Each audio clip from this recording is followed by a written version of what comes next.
apakah di sebelum berlaku peperangan, apakah yang akan berlaku?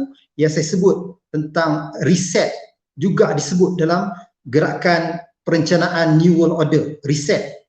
Reset, saya kupas sikit. Reset ni perkataan yang disebut oleh pengarah World Economic Forum, baru lagi di awal tahun dulu. Klaus Schwab kalau tak silap saya, dia sebut perkataan reset itu.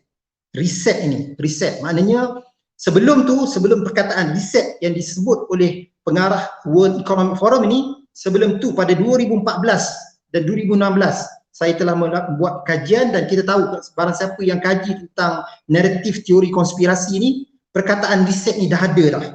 Perkataan reset ni disebut sebagai GCR, Global Currency Reset. Jadi dia terkait dengan ekonomi dunia. Jadi pada ketika itu orang menganggap dia sebagai teori konspirasi. Global Currency Reset ni dia anggap sebagai teori konspirasi. Dan akhirnya pada awal tahun 2021 secara rasminya Dr. Klaus Schwab ni, saya sebutlah dia orang Swiss ke orang Jerman, dia mengisytiharkan perkataan, dia merasmikan perkataan reset. Tengok macam biasa tapi sebenarnya telah direncanakan awal. Reset ini adalah tentang untuk mengubah sistem ekonomi dunia yang baru, yang berdasarkan emas, yang berpaksikan emas. Ini kalau kita kena faham naratif ni. Sebab tu saya bawa topik ini kita bicara, dan saya tidak kesorangan untuk membicarakan soal reset ekonomi dan juga sistem keuangan dunia, dan juga tentang agenda untuk reset ekonomi dunia ini. Dia mula dengan tipuan emas je, tapi sebenarnya di sebalik itu saya nak bagi kefahaman dan gambaran bahawa apa yang sedang kita gerak ni, kita kehadapan ini, kita yang sedang dibawa ini, sebenarnya kita sedang dibawa ke satu agenda reset ekonomi. Reset ekonomi, reboot ekonomi. Maknanya sistem ekonomi dunia yang hari ini kita dah buat, yang lalu ini akan direset semula. Jadi pada hari ini, itu sebab saya kata, saya ingat pada malam ni siri perbahasan pada malam ini tidak sekadar boleh kita bincang pada satu siri, dia kena ada 2-3 siri. Tadi saya bercakap dengan saudara Syah, dia kata memang kena ada 2-3 siri untuk bicarakan tentang the economic reset ni. Sebab cerita dia panjang, melibatkan sejarah dan juga realiti semasa ini. Okey, jadi kita akan bicara tentang, fokus dulu tentang reset ini sebenarnya agenda awal sebelum daripada apa yang sedang, sebab dia reset ni dah berada di ambang pintu dah. Reset ekonomi dunia ni. Reset ekonomi dunia ni berada di ambang pintu. Okey, jadi tunggu masa saja. Dan 2014 saya dah terkesan benda ni. Saya dah jumpa benda ni. Saya dah kongsi dengan kawan-kawan pakar-pakar ekonomi saya lah. Businessman saya bentang dalam grup usrah saya. Tetapi mereka tak nampak benda ni mudah berlaku. Tapi pada ketika itu dia menganggap ini adalah teori konspirasi. Sama lah kan? Pada 2014, 2016 saya bentang ni, mereka masih menganggap ini adalah teori konspirasi. Tapi bila 2021, bila disebut perkataan reset dalam World Economic Forum, WEF, pada ketika itu dia bukan teori konspirasi lagi. Maknanya dia memang seperti hakikat yang akan terjadi di hadapan kita. Jadi apakah sebenarnya reset itu? Okey, kita akan bicara nanti, tapi saya nak balik kepada sejarah bahawa sebenarnya akan berlaku peralihan daripada sistem ekonomi hari ini, konvensional hari ini, yang currency-nya, sistem ekonomi kapitalisnya, dia akan direset pada sistem ekonomi baru. Okey, sebab saya sebut kalau orang belajar teori ekonomi dulu, kita belajar kan dulu kan, bahawa kita kelok marginal itu, titik kepuasan tu, dia dah sampai ke titik tinggi dah. Dan dia akan jatuh, ada kelok marginal tu akan melengkung. Jadi maknanya sistem ekonomi dunia ni sebenarnya dah sampai titik tepu, nak sebutnya titik tepu dah, tak lagi dah. Dan dia kena reset ekonomi supaya golongan elit ini boleh menguasai ataupun mendapat balik pegang baton untuk menguasai ekonomi dunia. Dan semuanya sebenarnya berasas kepada emas. Jadi awalnya pada sistem kapitalis, sistem emas telah dihancurkan, dilupuskan, tapi kemudian mereka nak kembali kepada emas. Jadi tak mudah saya nak bicara pada hari ni. Ni bicara akhir zaman ni, tapi nak cerita pasal ekonomi dan juga geopolitik dunia. Jadi saya minta mohon maaf lah, dan juga mohon kefahaman lah, sebab tak mudah saya nak concise, nak rumuskan perbahasan hari ni yang sebenarnya skrip dia terlalu besar dan panjang. Okey, Sebabnya saya nak sebut begini je, bahawa segalanya bermula dengan emas. Dan kalau tuan-tuan tengok emas yang sebenarnya disandarkan pada awalnya di World Bank, di BIS, di Bank International Settlement, di Federal Reserve, semuanya sebenarnya mereka kekuatan ekonomi mereka ataupun struktur ekonomi dunia ni sebenarnya pada awalnya adalah berlandaskan kepada emas. Emas tu daripada mana? Emas tu datangnya daripada sebahagian besarnya, memang ada tempat lain, sebahagian besarnya di kawasan wilayah Nusantara Alam Melayu ini. Emas milik Kesultanan Khazanah Alam Melayu ini. Jadi apa yang saya dapat ni, apa yang saya sebut ini, tesis ini ataupun pendapat saya ini merupakan perjalanan saya, kembaran saya sampai ke Jogja di Mataram, perjalanan saya dan kawan saya, sahabat saya, bersaudara Syah sampai ke Kepulauan Sulu, dan juga kami buat kajian emas yang ada di alam semenanjung Tanah Melayu yang dikenal sebagai the Golden Chersonis. Bahawa semenanjung kita ni, semenanjung Tanah Melayu ini dulunya dikenali sebagai semenanjung emas. 3 wilayah ini merupakan tempat kekayaan tapak emas dunia yang menjadi sandaran kepada sistem ekonomi dunia hari.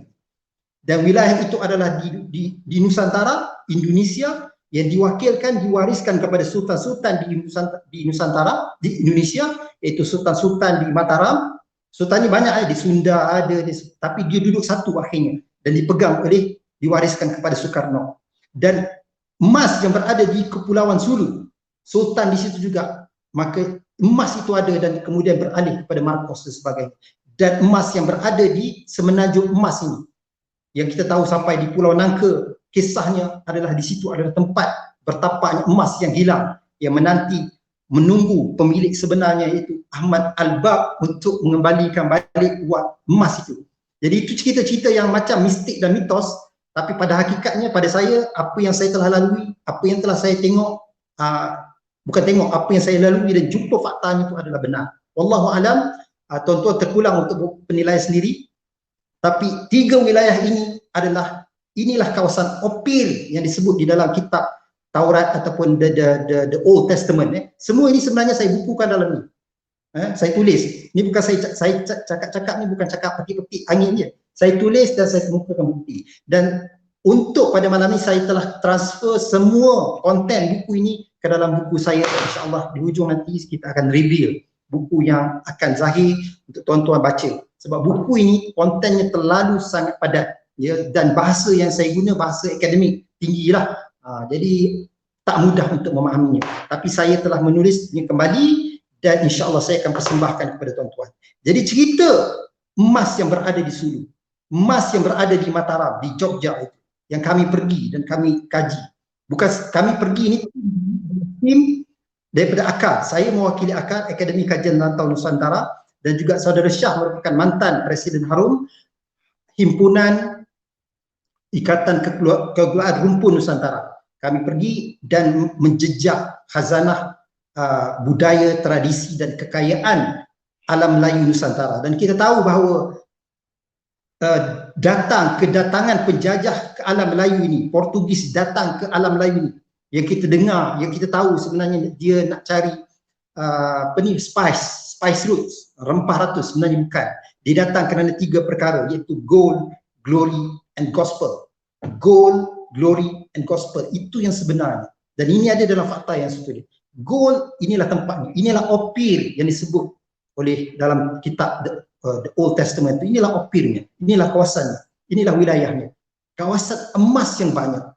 Sebenarnya kawasan emas ini telah diperintahkan oleh Nabi Sulaiman alaihissalam untuk pergi tentera-tenteranya mencari emas di kawasan ini. Tentera itu memang namanya ada khusus, nama dia The Phoenicians. The Phoenicians, tentera ini datang ke alam Melayu Nusantara. The Phoenicians ini datang sampai ke alam Melayu Nusantara.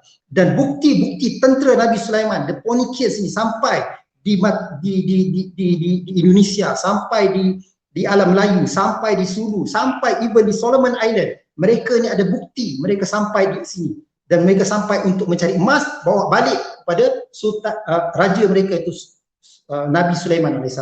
Ini dibukukan dalam dalam kitab The Old Testament, dalam Kings, dalam surah Kings lah, dalam surah Raja, memang ada istilah itu. Dan saya akan bawa kalimat ini, fakta ini dalam buku saya terbaru ini. Dan inilah tempatnya. Dan kita akan bersama-sama membongkar tentang emas yang berada di alam Melayu itu. Kita nak tunjuknya, dan inilah emas yang direbut dan mereka ambil dan mereka manipulate dengan dia jarah dia nak kata curi itu bukan istilahnya, dijarah, dia ambil tanpa keizin. Caranya dengan dia jajah dan dengan manipulasi perjanjian dan treaty. Dan akhirnya emas-emas ini beralih daripada Kesultanan Alam Melayu kepada ni bank-bank dunia yang pegang sekarang. Okey, itulah hakikatnya, dan ia merupakan satu persoalan yang menarik, dan mereka sekarang tertumpu balik, kuasa-kuasa besar, the elites kembali balik ke alam Melayu Nusantara. Jadi saya untuk membicarakan perjalanan kembara adventure saya ke Kepulauan Sulu. Kepulauan Sulu pada tahun 2012 pada masa itu bersama dengan brother Shah, saudara Shah kita, dan beberapa tim akar, kami pergi di sana. Saya pergi dengan di sana di Sulu dia ada tiga kesultanan yang utama. Satu Aranan, satu Kiram, dan satu Syahrikullah. Saya minta nanti saudara Syah tolong betul kalau salah. Tiga ini merupakan tonggak utama dalam kesultanan di Sulu. Tapi kita tahulah Sulu ni banyak sultan, ratus-ratus sultan. Kalau pergi memang semua mengaku sultan, tapi tiga ni adalah the core, the utama. Dan pada ketika itu kami pergi di bawah payung Sultan Aranan, dengan kami mengiringi Datuk Ali pergi ke sana. Oleh kerana itu perjalanan kami ini perjalanan selamat. Pada kita tahu pada tahun 2012 tu memang banyak kes penculikan dan sebagainya. Tapi biiznillah, alhamdulillah kami dapat sampai ke sana dan dapat membawa balik maklumat-maklumat dan juga sejarah yang tentang alam Melayu, kekayaan di Sulu. Dan ini sebenarnya adalah cerita yang akan membawa kepada naratif realiti peperangan tipuan emas yang digambarkan ataupun diisyaratkan dalam mimpi Puan Mashita.